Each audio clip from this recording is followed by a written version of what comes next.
Hi everyone. And Janet, hiya. Are we here? Oh gosh, yeah. Sorry, I got confused because wait, somebody's a little lipstick on. And we're live, just so you know, everybody's with us. Oh, Hi everyone, how are you? Aren't we happy that we can be with each other? I know I am. I'm just I so know. glad. Hey, yeah.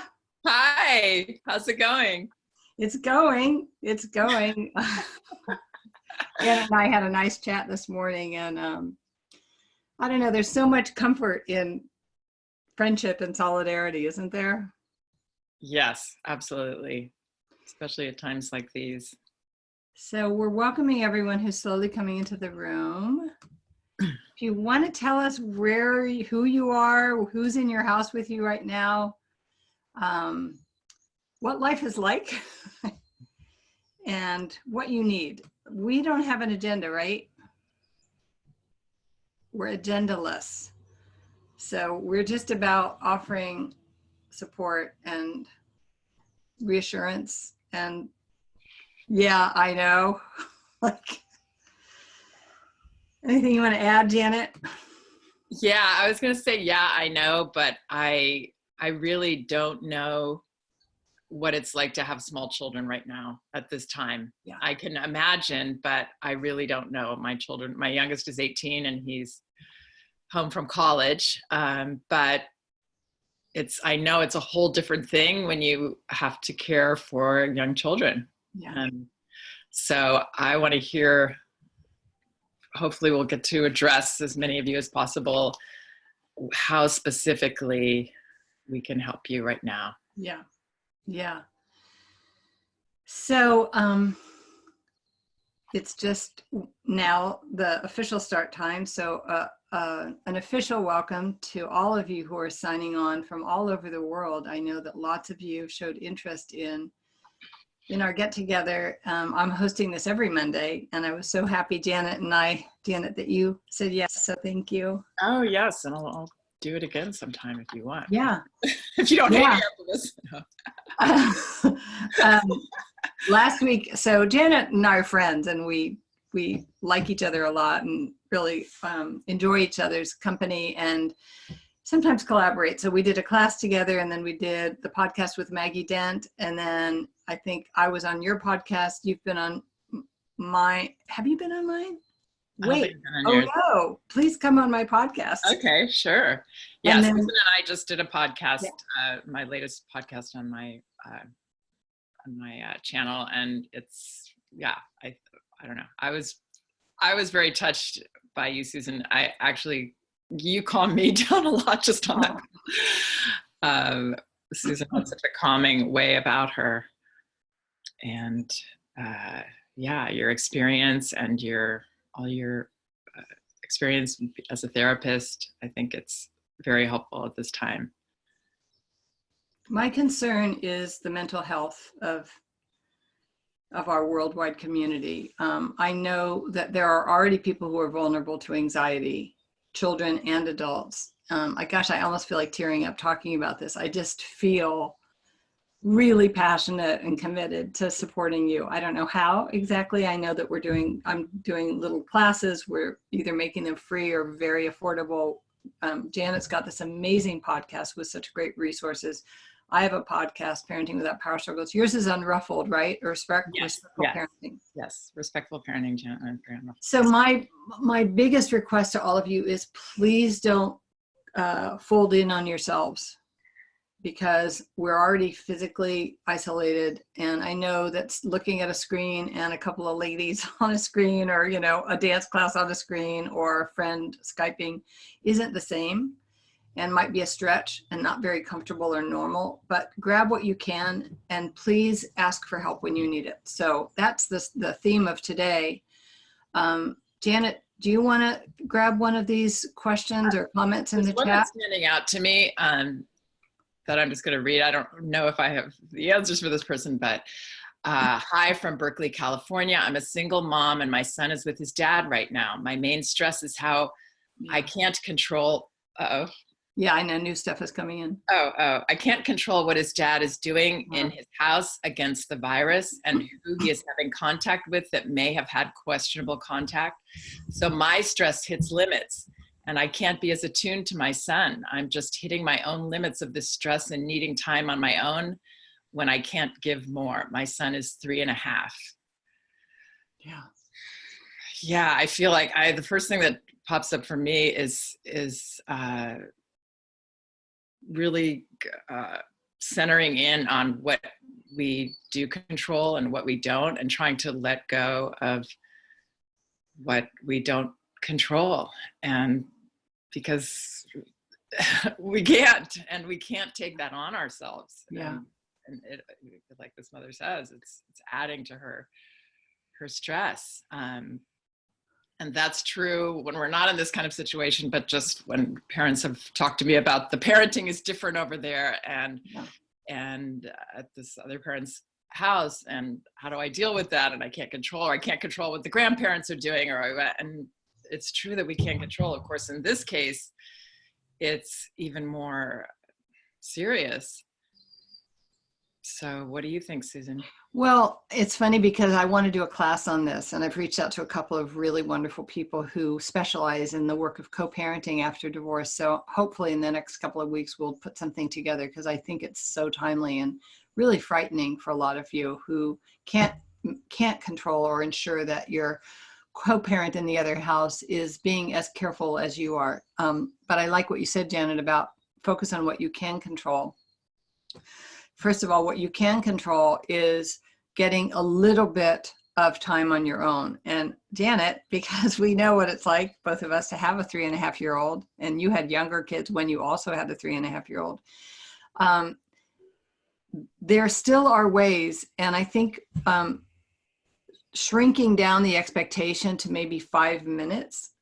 I've meditated my whole life since I was 16 or 17 years old, but I did have a child, and there were times when my meditation was 2 minutes. That was it. But I'll tell you something, those 2 minutes were really good because I was so invested in not wasting them on thinking. So if you can look for 5 minutes 2 or 3 times a day, or 3 minutes, and really make a commitment, if you're going to go in the bathroom for those 2 or 3 minutes, that the entry point becomes sacred place, and everything that you're worried about or have to work out or figure out stays on the other side of that door for those 2 minutes. Whether you just meditate, or you put your hands under warm water to ground yourself, or you call a friend or say hi. Janet, what would you add to that? And then we'll take another question. I would add, so I'm seeing what you're saying is, I love the points you're making, and that's so valid. And I'm thinking she's doing that, and there's banging on the door of the yeah. Which makes it, of course, really hard to take our space. But what I want to help this parent focus on is when she says, I can't be as attuned to my son. And what I would love to help with is this wonderful gift that I got from Magda Gerber, which is a kind of structure for giving time and giving attention, and the priorities that she believed, and this has been supported by research, certainly the research that they did, is the priority is in those caregiving times, what she called the caregiving times, which with an infant is, feeding, breastfeeding or bottle feeding, changing a diaper, giving a bath, bedtime. But as children grow, it still fits, because it's mealtime, it's putting that Band-Aid on, it's brushing your hair, helping you get the tangles out. It's all of these times when we care. And if we can, at those times, and maybe we don't have any time right now to play with our child or be there while they're playing, that's okay. With this approach that I've learned and that I try to share, what matters is that you put everything away, your phone, all your other mental distractions ideally, and I'm just here with you while you're brushing your teeth. You're the only thing in my life. I'm totally available to you. I'm not going to hear it ding and go, look at that. I am yours for these few moments. And knowing that even if we can't be there for all the meals and caregiving times, okay, that's fine. But just knowing that would be the the first priority, because those are times that are actually geared towards intimacy and connection. And children feel that too, that those are times they want us more to be present. Yeah. So noticing those little times that she can be attuned and can be present, and realizing that that's enough. That really is enough. And I want to write a post about this or do another podcast about this, because I don't think I've shared this often enough, that this structure of, no, just be there in those moments. Nice. When you're washing your child's hair that hates having their hair washed, and you could do this with a 10-year-old, with a 12-year-old, even a teenager. So knowing that that counts and that is enough.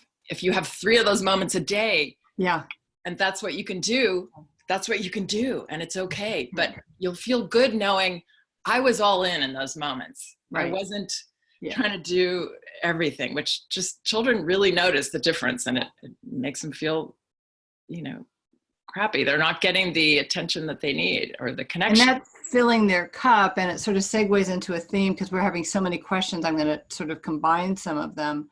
The theme of anxiety, which is just overarching. And in that moment when you're fully present and you've put your phone in the other room and you're just brushing your child's hair, or you're just helping them get dressed, or you're helping them brush their teeth, if you can, again, twice a day, 3 times a day, be all there and filling that bucket of attachment behaviors, and making a little joke or making sure there's some physical contact, it will go a long way to making the rest of the day go more easily. And then in those moments, if you sense that your child is anxious, you can just say, how you doing, sweetie? And depending, of course, on the child's age, but I know that I'm getting lots of parents concerned about their kids picking up so much of our anxiety, or picking up so much information from the neighbors, from grandma and grandpa, from the news, and they can't process it the way we can. And even us, many, many adults are quite anxious. So it's really going to be important for all of you who want to address this and get it out in the open, to make it safe for your kids to tell you if they're upset or worried. They might not come out and say, Mom, I'm feeling quite anxious about things right now. Why aren't I going to school? And how come we can't have play dates? And you seem a little worried too. They're not going to articulate it that way. What are some of the ways that we can, behavioral cues, Janet, that might alert parents to the fact that they may want to carve out a little bit of time with their kids one-on-one, even if it's in a corner, as you said, even if the toddler's knocking on the door, that's okay. That's okay. We can adjust, and that's just, what they do. And to give your child a couple of minutes to check in and say, I want to make sure you're doing okay, because things aren't quite, things are a little topsy-turvy right now. And then to listen and not give advice and not tell them, oh, don't worry. Or, a lot of us say, look for the helpers. Well, at a certain point, we also want to just make sure our kids can express and express and express without giving them helpful suggestions. What are some of the behavioral things we want parents to keep an eye out for? All the behavioral things that drive you crazy. Those are all signs of that. They're not signs that your child is out to get at you and hates you and has no empathy for what you're feeling. And it's all just, I'm stressed and this is how it's coming out, and I'm not self-regulating and I'm not controlling my behavior. And so to see behavior that way, I think can actually help us to feel less stressed about it ourselves, because it's par for the course right now and it should be happening. And if it's not happening, wow, it really should be happening. That's just what happens. This is a messy time emotionally. When there's stress, it's a messy time. But one thing, Susan, I see one of you here is asking about how to support parents' mental health and with their children. And I loved what Susan and I were talking about just before this call, just before this session, that a parent was saying, my child keeps checking in. Are you okay? Or how are you feeling, mommy? And I was talking to a private parent group about this earlier, that we're trying to keep a lid on it. I'm okay. And yet our kids totally know. They know that everything's changed and that we're not okay. And to put words to that is so important for children, for us to say and put it out there, instead of trying to be these heroes that are, I'm fine, but obviously we're not. To put it out there, yes, I am anxious about this, and to have specific, to share specifics about that. So it's not this, and maybe for us, it's not that specific. It's just this kind of global. Yeah, but generally, and it's even good for us to zone in on, like, okay, what am I really afraid of here? Yeah. What am I really? Yeah. And maybe I had one parent say her child doesn't have any playmates. And so thinking about that and saying, I'm feeling like I wish you could play with friends. I'm missing that. And I am a little upset about that. And you're noticing so that children don't have to worry that there's this mysterious thing that nobody's talking about, but everybody's talking about, but no one's really addressing with them openly. And that is very disconcerting for children, and much better to hear that. And then even if we can take it a step further and even problem solve, it's such great modeling to say, and here's what I was thinking, maybe there's some things we can do. Maybe you have some ideas of what we can do with my child, depending on the age. Maybe we can both play a board game together through FaceTime or with our friend, or maybe we can just go say hi to our friend if it's a little child, or through you're getting it through the computer. So, but whatever it is, just problem solving a little, so that and we don't have to do that. It's most important to do the first part. It's most important to put it out there. Yes, you're right, because otherwise children I had this parent that in my private parent group saying that she started crying and she burst into tears because she just found out her father is terminally ill and is like 3 months to live, and he's in another state, and she doesn't want to tell her children or anything or talk about it. I said, just tell them the way you just told me, the way you just told us, with the tears, with the feelings. It's okay. We don't have to hold it all in. It's okay for children to see that. In fact, it's important for children to see that. Not that we're going to go around like a mess all the time. That would be hard for them. But to have those appropriate emotions about things. There's a great, human beings are feeling machines. And so to be authentic and to be congruent with your kids, I think it's what you're saying. I talk a lot in my work about shapeless fear and specific fear. And I think that this is a good time for that. Shapeless fear is a pervasive, generalized, it's just that we're anxious, and children can experience this and adults can. So the more you can make it specific, I'm a little bit afraid about what might happen with my job because, and not to say we may go hungry, but to say, I really love working and it looks like my hours might get cut back, or something that acknowledges that both that they're tuning into something real, and also that we ourselves face things, but that we're resilient, and the message is that we don't hide from them. The remote stuff, I played solitaire with my 98-year-old mother last night. We sent her an iPad because we can't visit her. And so there are a lot of creative things, but there's a person I want to address here. This is Jess from Nashville. Thanks so much for doing this Zoom. I'm doing the best I can to balance caring for my 3-year-old and 19-month-old daughters while also being an ER nurse on the front lines. I desperately want to be present with my girls, but find myself so distracted by the news and trying to find time to replenish myself and stay sane. Any advice on getting through this unknown time, as my girls are in a very hands-on phase of life and I'm caring for people at the hospital and feeling anxious and exhausted?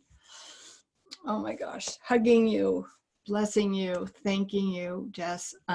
Please don't worry about your kids right now. That's my advice. The more, this is putting your own oxygen mask on first time. The more you can use the time that you are home to take care of yourself and rest. And I don't know how you feel about it, and I want to give short answers so we can cover as many questions as possible. But in my 2 lines are, your kids will be okay. Acknowledge their frustration. I know you wish you could be with mommy right now. I know it's so hard to see mommy home and I haven't been home very much and you miss me.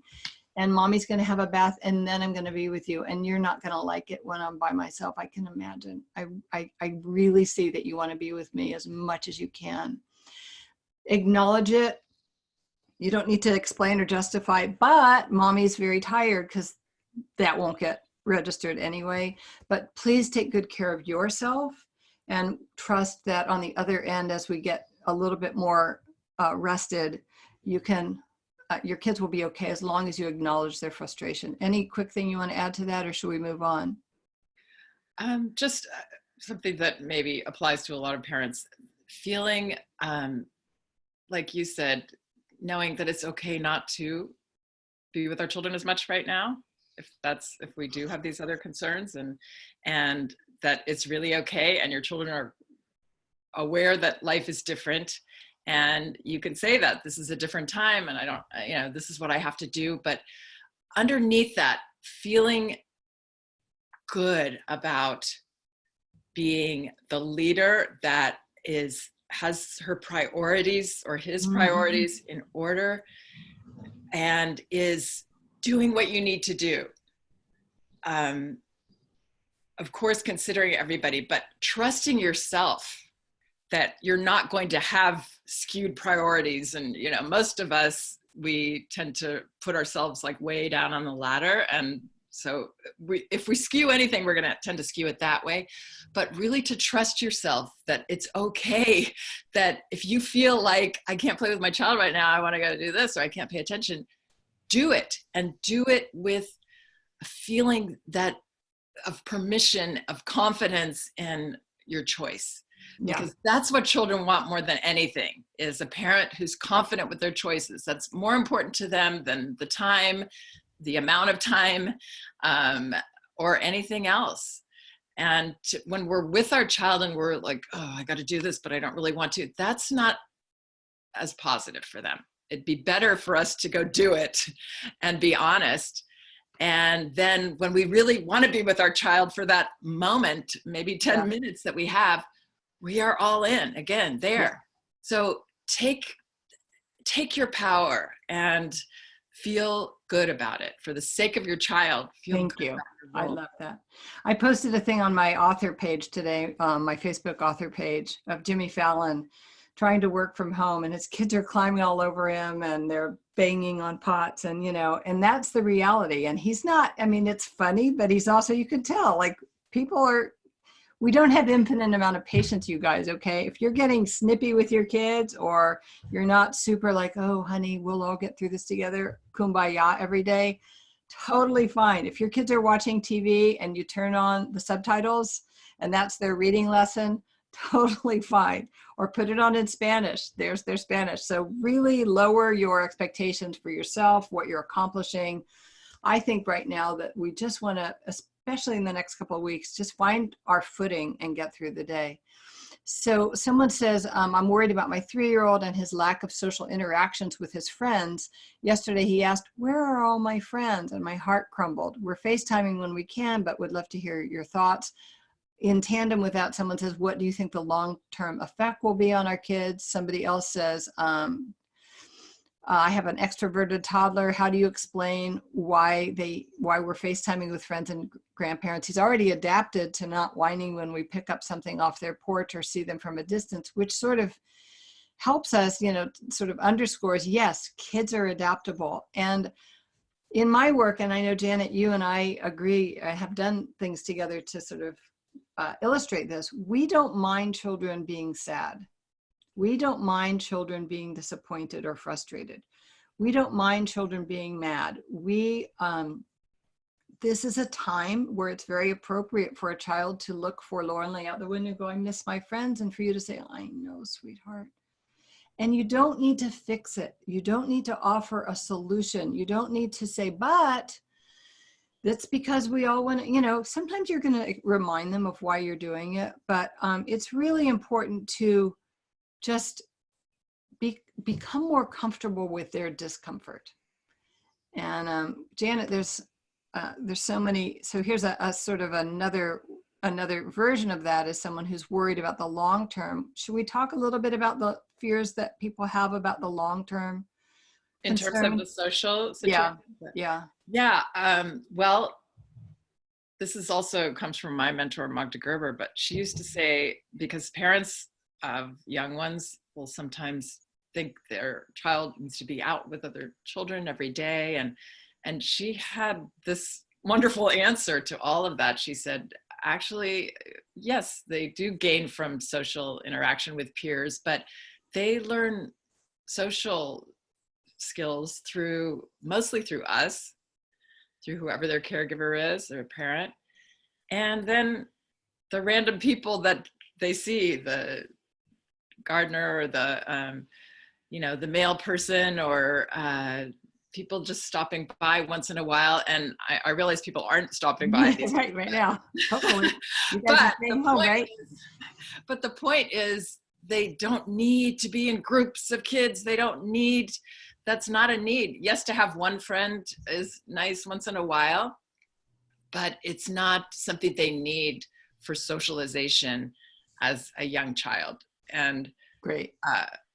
So to take that pressure, if some of this part of this is us projecting that, Right. oh, and I feel so bad for them, and I'm supposed to be providing this, and please take that off of your plate, because they're fine. They're learning more from socializing with us, actually, about how to be with people and how to communicate and people's boundaries and people's needs. And we're going to have tons of opportunities to teach that. So please don't worry. This is a different time. I know it's unfortunate. They will catch up on all of those peer things. I agree. Soon enough.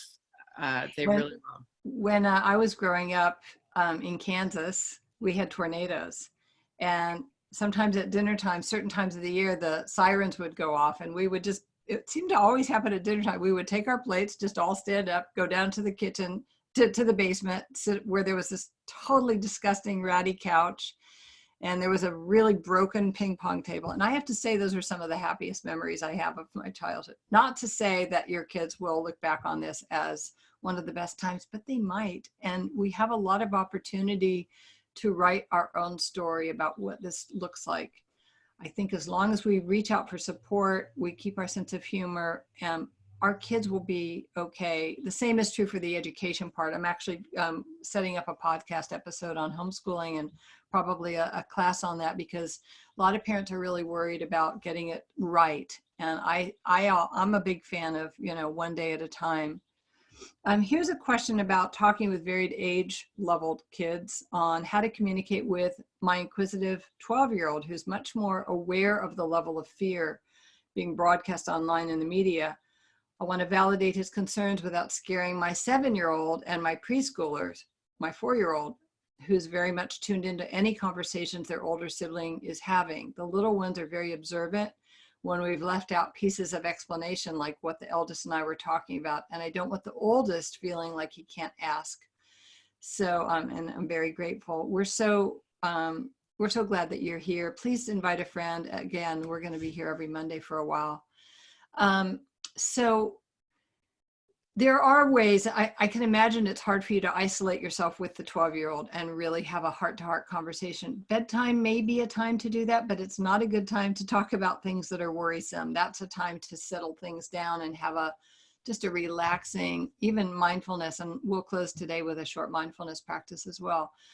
But I think that you can perhaps do notes with your son. You might be able to type up something that you feel is age appropriate, that provides him with answers to some of the specific questions, so that the two younger ones aren't like, why, what did you say?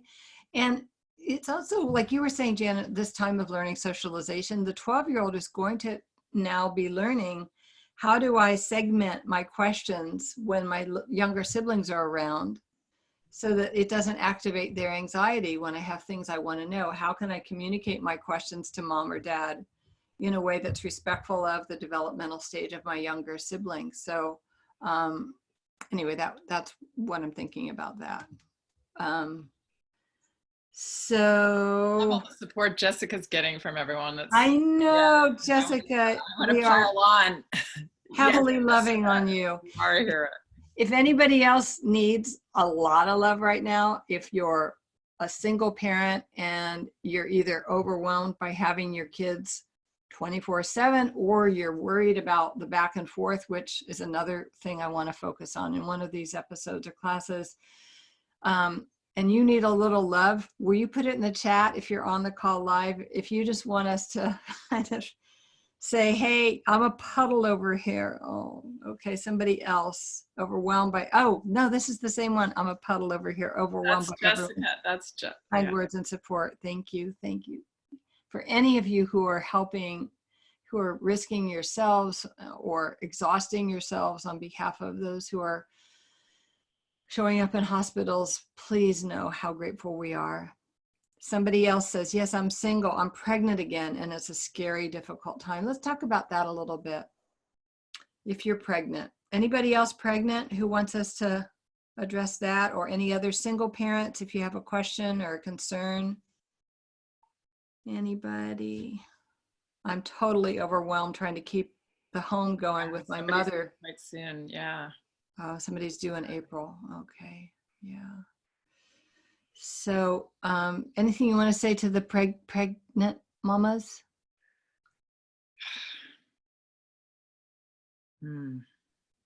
I mean, there's so much in pregnancy anyway that feels like there's so much hope in it and also fear in it. Just that experience, even in the best of times. And I would choose hope. I don't have a lot of knowledge about the specifics, how this is going to be with how with the medical advice or anything like that. Obviously, Yeah. I can't.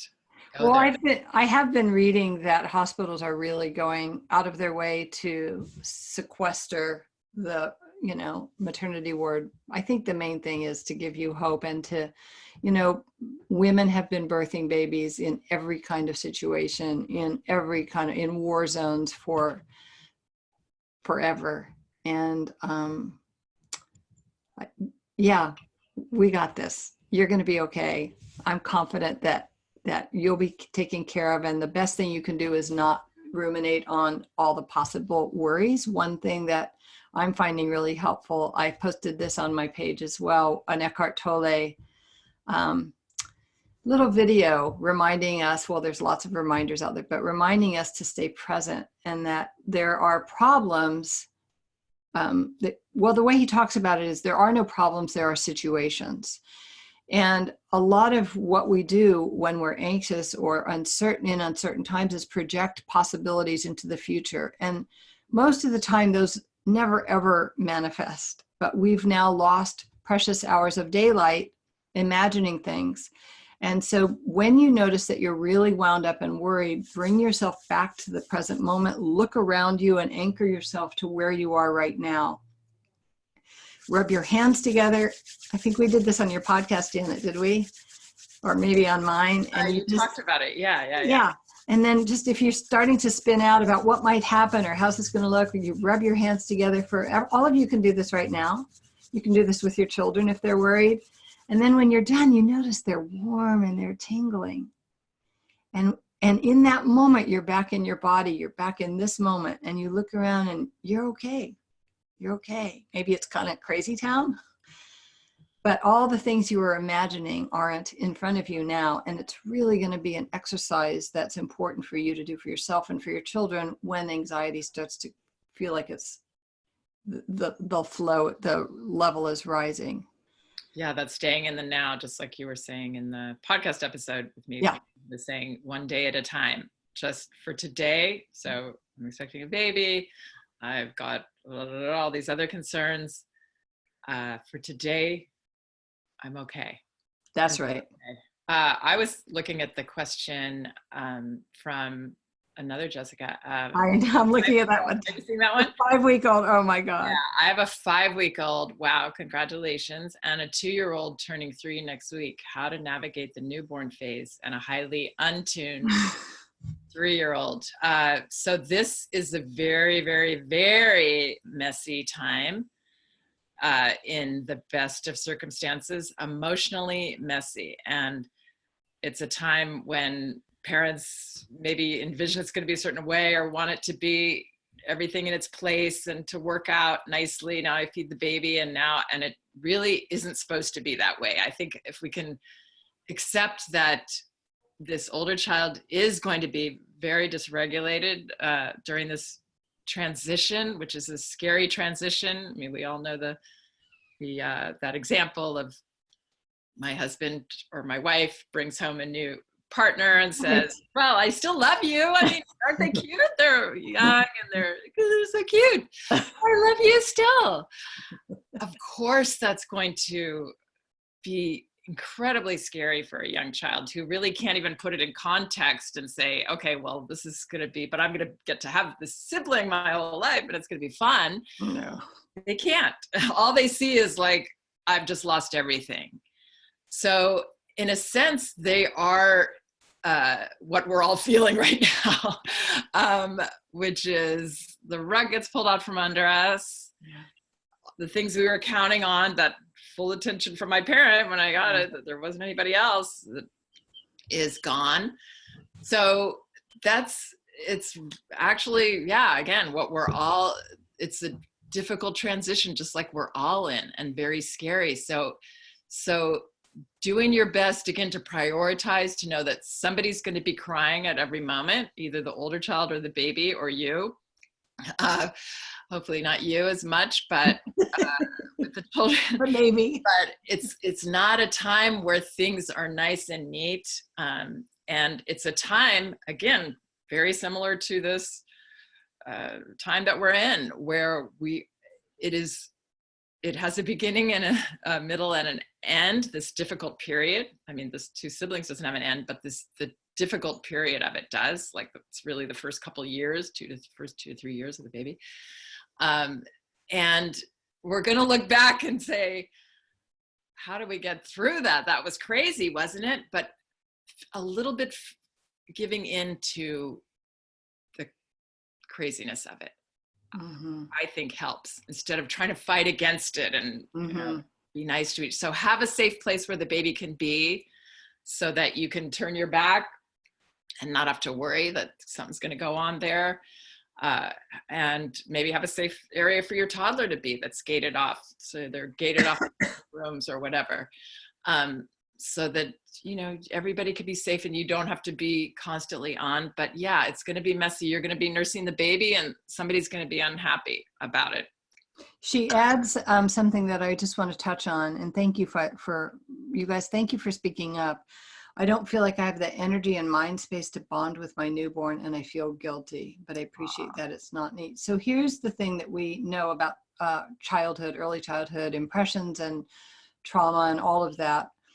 When you can narrate, even for the baby, that this is, acknowledging. So even if you aren't feeling all the warm, loving, relaxed, joyful feelings you would have hoped for, first of all, make sure you have support, because postpartum depression is a very real thing. And if that's something that you are struggling with, there is support for you online. But also to narrate and just acknowledge, sweetheart, I love you, and mommy's feeling a little distracted right now, and I'm with you here. And whatever you can offer, that even as you've pointed out with, I know the work you do, Janet, even if they may not cognitively know the meaning of the words, that offering, I'm putting your shirt on now, and we're going to, can you speak to that just briefly, and then we'll take another question. We're going to go another maybe 5 or 10 minutes, you guys. If you have any other questions, this is, let us know. So yes, this idea of communicating to a baby, it's so important. They can't start these conversations. They can't start this relationship. And that is a way to bond. Maybe, I wonder if you have some version of, in your mind, of how bonding is supposed to look. And that might also be getting in your way, possibly. But one way you can bond, the best way to bond, is to share honestly with somebody. And you can start that right now. And it also goes with when the baby's crying and you feel like, I don't know what to do. You're crying and you've been fed, and I'm very confused about what you need. I hear you and I don't know how to help. And that's okay. It's okay to be in that with somebody. So yeah, I would be open to that. You can share. There's no uh, hidden topics that you can't bring up with Good. your baby, Yeah, right? that's good. And that will help you to feel, I think it will help relieve you from this pressure that you're putting on yourself that's making you feel guilty, and then that makes you more pressure, and then it makes it even harder for you to bond because this person's making you feel guilty, and because you feel guilty, don't put the pressure. It may take you a year to bond with this child. That's okay. I did the most bonding with my children. I think I bond with them as babies, but between the first and second year for me, that's my favorite. It was my favorite time when I felt myself falling in love with my child. And so it's a process.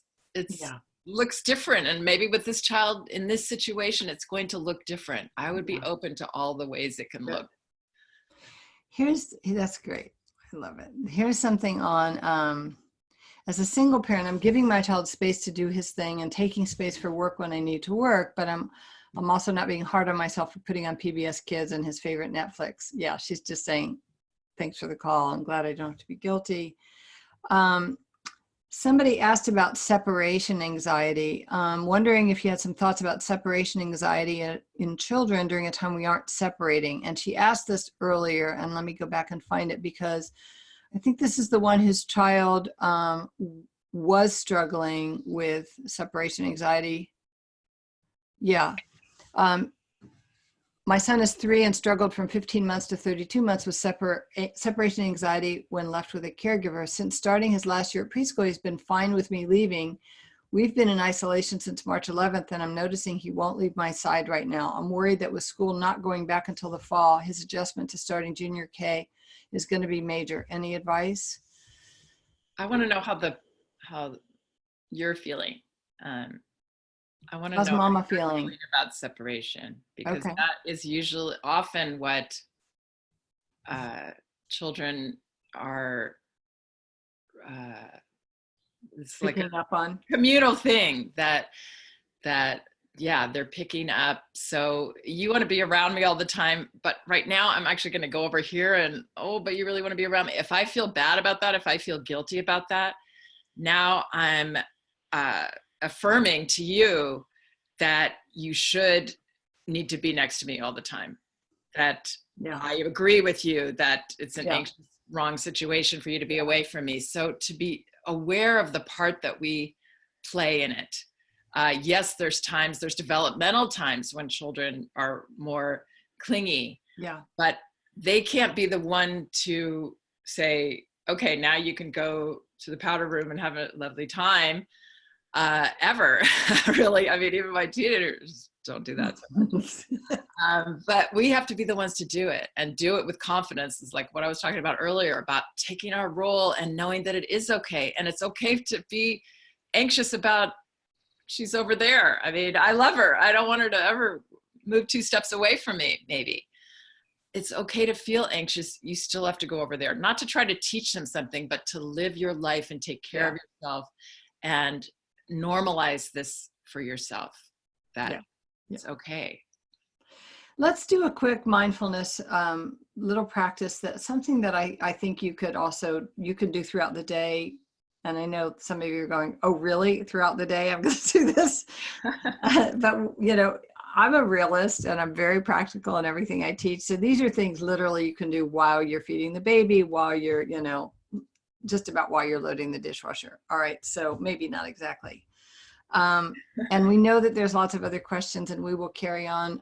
As I said, week to week, Janet has offered to come back with me another time. I think next week I have Tina Payne Bryson joining me. Oh, yay. So we are creating as much of a net of support for you as possible. And you can email me at support@susanstiffelman.com if you have a specific topic that you think we need to do a class on or a podcast on or one of these Monday gatherings. So I want to give you a couple things you can do just for you. And this will actually take like 1.5 minutes. But maybe you can luxuriate in those 1.5 minutes with Janet and me to leave this call feeling a little bit more grounded. Okay, so start by just noticing where you are in space, whether your feet are on the floor, you're leaning against a chair, you have a child climbing all over you. Wherever you are, whatever's going on around you, just become curious or aware of what that is. And just notice it. And it may help you to put one hand on your chest and one on your belly. And notice which hand is breathing, paying attention to the rising and falling of your belly or your chest, and that hand along with it.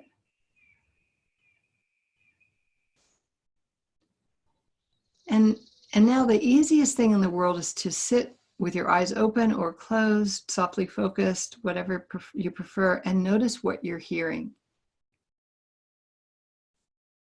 So when I'm speaking, you're going to hear the sound of my voice, but I'm going to be quiet for about 30 seconds. And you may hear a car going down the street. You may hear a bird outside.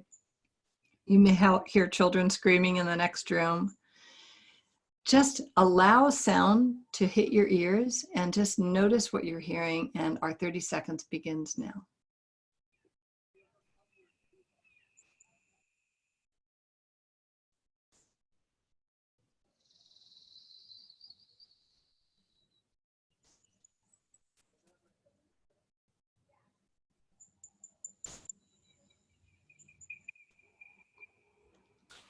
And as we come back here, you may find that tuning into the sounds around you took you out of the swimming chaos inside your head for a brief moment. Maybe not. In the world of meditation and mindfulness practice, we are friendly toward whatever's going on. There's an acceptance toward whatever it is, the noise, the sound, the car,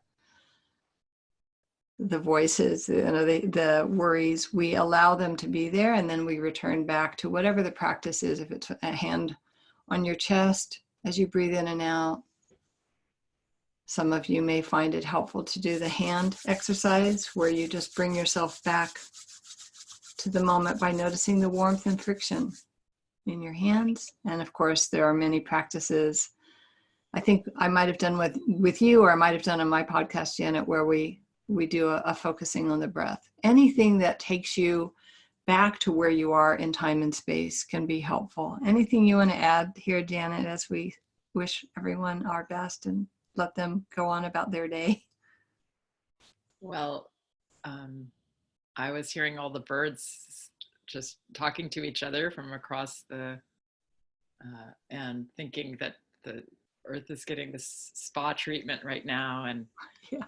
that wildlife is, and the earth is saying thank you. I am. have a young toddler in my ear right now, so No, you don't. I was wondering if I should even say that. I know. But Yeah. you know, those little things, those moments. This friend of mine, she's actually not a friend, my cousin-in-law, just did a little video of a pine tree with some snow like dripping off of it, just the wonders of nature. Yeah. I don't know, that would be a fun thing to do. Yeah. With kids, to take pictures of just cool things in nature. Beautiful. And notice. Take this time to notice.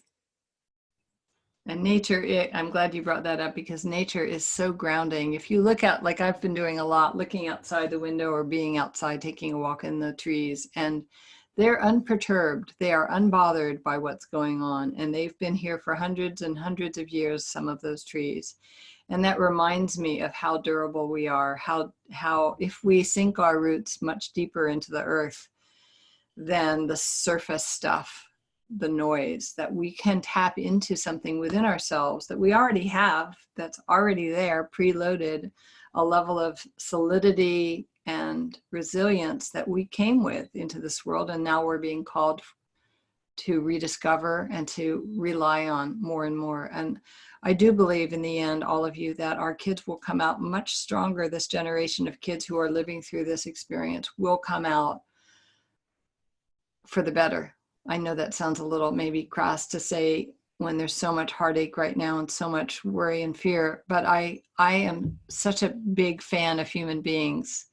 And I have so much faith in our ability to support each other and come through really, really hard things together. So with that, any final words, Janet? Thank you so much, Susan. Susan is such a giver, and you inspire me. So thank you. And everybody, thank you. I've been sort of reading a little as we went along, and really appreciate the support. Hi to all of you. Hi to Israel. Hi to everyone. And just hang in there, and a little bit at a time, we're going to get through this. Yeah. And Janet, thank you for your just sensitive, attuned words of wisdom and support. I mean, you're reaching so many parents who need your help so desperately. So thank you for joining me, and all of you here. Send this message, share this, or offer your friends and neighbors from afar just a little moment of, we got this. You know, we should have a hand signal. We should have like a, instead of, remember it was this, we should have a new one, like, we can do this. If anybody has an idea, let's find it from a distance, you know. Thank you all. We can do this. Bye, everyone. Bye. Take good care. See you next week. Thank you, Janet. Hug to you too. Bye-bye.